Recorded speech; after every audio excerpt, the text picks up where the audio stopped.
What up, y'all? It's your man, Abuamerican. Look at that. I'm going to start a series.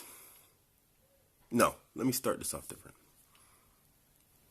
I've noticed something peculiar when it comes to black people in the West. And it's a lot of behaviors that I've been observing, and I wanted to comment on them. So I'm going to be doing a series on R/K selection theory in blacks in the West.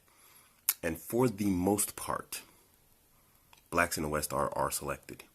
Now, if you haven't seen the book, the Anonymous Conservatives book, R/K selection theory, based on political ideology, you really need to read the book. You really should.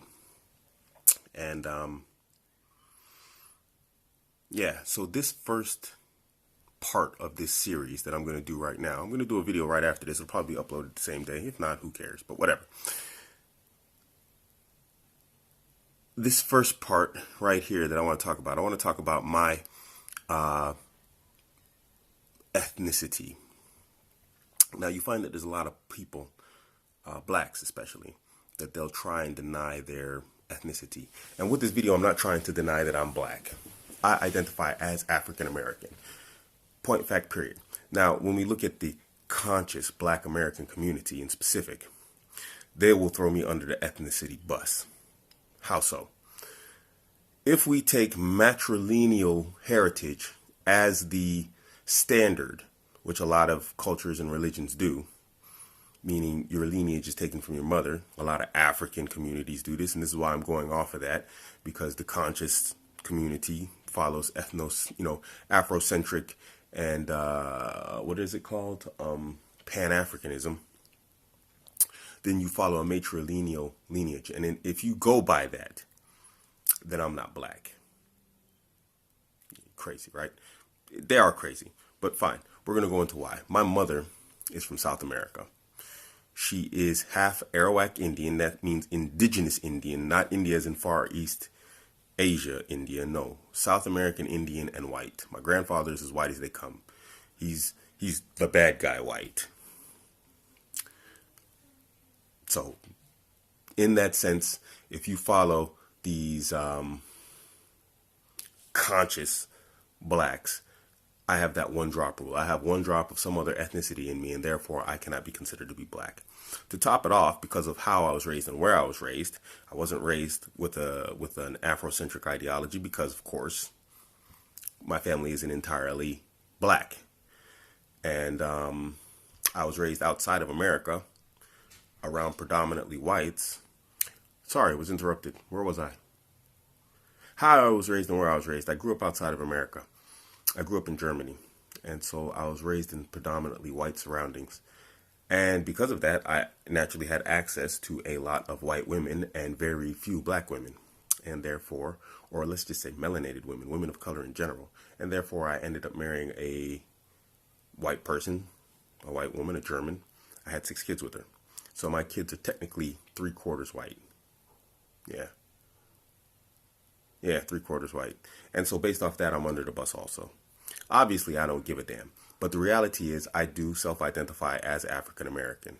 The reality is if slavery was to return back to a heyday type thing that they were going to do today, or, racism became openly acceptable and it became widespread, nobody's going to show me any love based off my grandfather or my wife or anything like that. It's just not.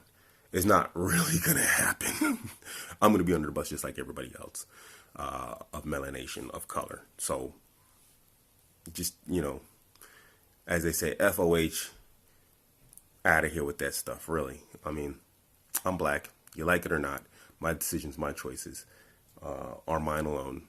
It doesn't change the fact that ethnic-wise, in my ethnicity, when you look at me, and who I spend the predominant amount of my time with, I am African American. It's just point, fact, period. So let's just knock that out the box right off the rip. So now, why am I going into this? Because, like I said, we're going to be covering R/K selection theory in Western blacks. Now, unfortunately, in terms of R and K selection, R selection is really bad. You don't want to be R selected.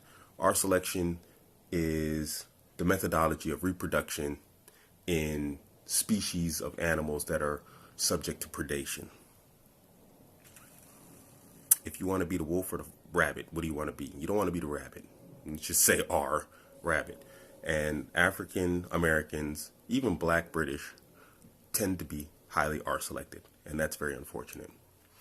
And there's a series of events with black British here that actually brought me to this conclusion to really start thinking it out, because there's a lot of similarities in behaviors. The only difference is the accents. Hey, bro, or however they talk out here, but really it's the same behaviors. And so I wanted to talk about this because we really need to see a market and a rapid change in Western blacks' behaviors if we want to survive as an ethnicity. So that might seem hypocritical because I mated with a white girl and you're killing the ethnicity or whatever else. Here nor there, that doesn't matter. There's always going to be black people in the world, but in our unique sense, with our ideologies and behaviors, our culture in regards to other black people from Africa and other places, we are quite unique as Westerners and blacks, and our mentality is very different. And anyone who says otherwise has not spent a lot of time around black people from other cultures and continents. And despite being raised in the West, a lot of the immigrant Africans still carry a lot of their culture and ideas with them. And so they are excluded from a lot of what I'm going to say right now because they come from partially R, partially K selected environments and cultures and upbringings that give them a different worldview and behavior set.